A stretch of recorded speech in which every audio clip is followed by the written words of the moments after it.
Science, films.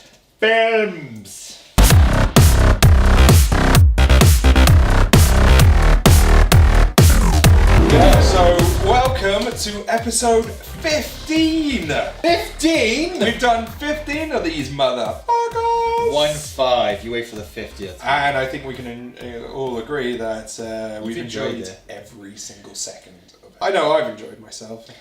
We've enjoyed ourselves way too much. We've got a tech review in this episode, courtesy of Mr. Thomas Savoury. Yes, Tom will be reviewing the DJI drone. DJI...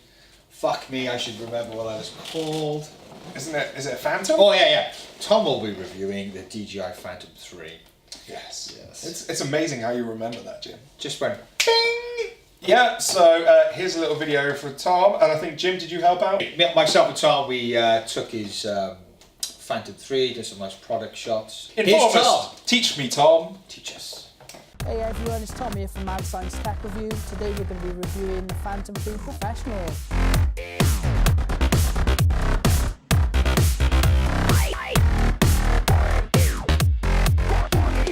According to the DJI website, it's a flight time of about 23 minutes. Now, I know for a fact I've flown longer than that, but of course weather conditions are going to affect that.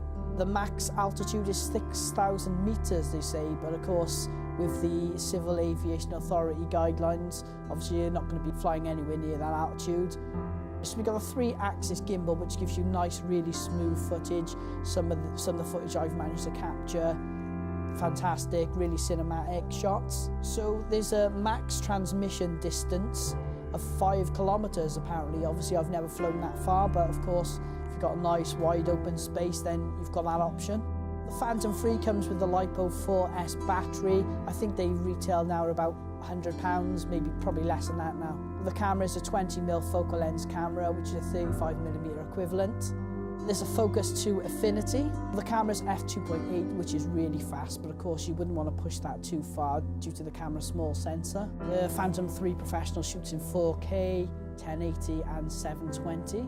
So the camera has a max bit rate at 60 megabytes a second. The video output's in MP4 and .mov. Well, the Phantom 3 Professional is shooting on a micro SD card. Unfortunately, it is restricted to a 64GB memory card. So I bought the Phantom 3 Professional pretty much as it came out. They are pretty pricey. You know, when I first bought the drone, I think it was about £1,500. It's an expensive bit of kit, and it's a niche bit of kit, because of course, the drones are great, but they're a bit of a luxury item. You know, there's only few shots really you can actually use them for, but those shots, they are worth it if you can get your hands on one. Fantastic design, nice looking bit of equipment. Easy to assemble, relatively quick. I think the setup time is, you're probably talking 5-6 minutes. The Phantom 3 is a fantastic bit of kit, you know. As long as you're shooting with nice wide open spaces, you're going to get some really fantastic footage, which is going to add so much production value to your projects. The Phantom 3 are pretty small bits of kit, you know, easy to transport. You know, you can just throw it in a backpack, hard case, whatever you want to use it for. There are issues with the Phantom 3, of course, with any drone, with any bit of equipment. You know, weather is a massive factor, even more so with the drone. The problem being, the harsher the weather, the quicker your battery's going to die. When you're using a drone, they are flying aircraft. You need to have a lot of space. Make sure your actors, your subjects, whatever you're filming, make sure you're flying in a safe way, because of course you're going to get the best footage and you're not going to get sued. Personally found it's great to grade, you know. Obviously it's only got a lens, it's not interchangeable lenses, so you are restricted. Low light, obviously you're not going to get as much information, but you know, I've graded fine. One of the really good functions on the Phantom 3 Professional is the fly home option. You know, it's great. A couple of times I've lost sight of my drone just through flying an object. You know, sometimes it just gets disappeared in the cloud or something happens, and there's a fly home option. You just press that and it'll fly directly back to where you took off. One of the issues with the drone, of course, is crashes can be quite expensive. They're quite unique bits of equipment in the sense that if you drop a camera, you know, you're going to do a bit of damage, but you're probably not going to need to send off to the repair shop for months at a time. I had a crash, cost me 500 quid. There's a lot of restrictions being brought in by the Civil Aviation Authority. You need to really check the guidelines, which are changing all the time, as to when and where you can fly. You know, fly safely, and you get amazing rewards. Professor Thomas Savoury, Yeah. PhD. PhD, do you know what that stands for? Puppets handling dummies. Yes. I am so informed. Phantoms and I am informed. other types of ghosts. I realise I can't afford one. Cool. And yes, always we'll drop in the show notes. Make sure, obviously, any sort of droning or anything like that, to always check the, is it the CAA guidelines? Yeah, guidelines for drone flying. So that's, you know, very important, and it's something that is kind of getting stricter and stricter as we go forward. yeah, So absolutely, obviously, make sure we're on the right side.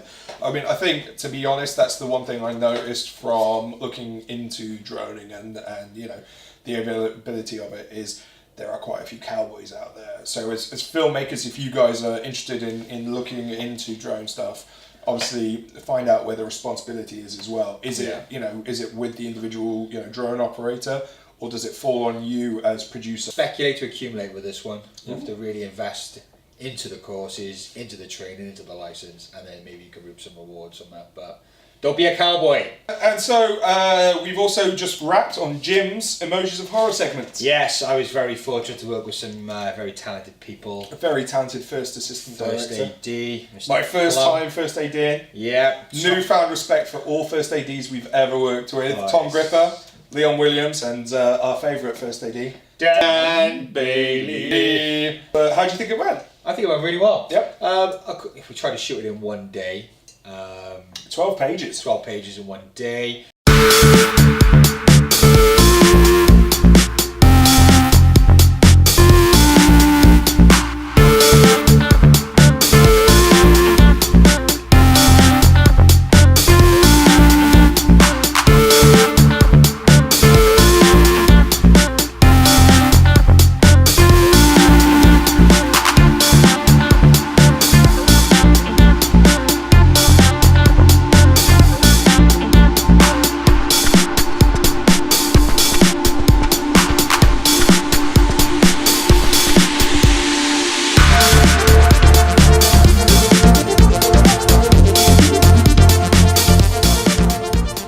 Inserts to do, but nothing major.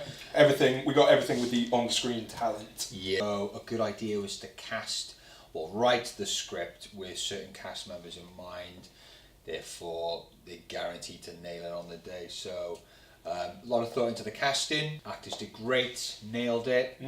Tom was good as DP, did a good job. Jim was on the ball as an AD. And I hated being first AD. It's really stressful. You allow me to get some extra shots in. Yeah, it went really well. So yeah, just in the editing process now. Got to shoot some little inserts when I get a chance. You worked with some new people as well? Yes, actress called Rowan. She was there. She did a great job as Glenda. Yeah, really good. Really, yeah, nailed it on the day. Who else did I work with? Well, Amy Rowlands. First time working with Amy. Fantastic. Well, kind of. I mean, Well, you've been editing a lot of the long shot stuff. Yeah. I mean, you guys have never physically met. no, I find a lot with that actually. It's like I know these people, but I've never met them before. First time directing Justine Jones as well. First time directed Lucas too. First time directed Matt, I believe. So first time. It's just been a while since I directed Voiced, actually. yeah. Voiced for a lot of people. So no, really enjoyed myself. It was nice to do a comedy horror rather than just a straight up horror. It's interesting just to kind of see everybody kind of working in slightly different roles. So Lucas very much is kind of like the lead actor in this. Was a lot of fun to kind of see. Yeah. Because when I've worked with him in the past, he was part of an ensemble. You know, so in long shots he's part of 4 lead characters. Yeah. And with this one, yeah, he was absolutely the lead character and brought some really good stuff to it. Yeah, very good. Yeah, all the supporting actors as well I thought was brilliant. I mean, as Jim said, you know, you kind of wrote it with certain people in mind, knowing what they could bring. I suppose with the exception of Rowan, but who absolutely nailed it as well. Yeah. She's done a fantastic job, so we're very pleased and yeah, made some good friends that day.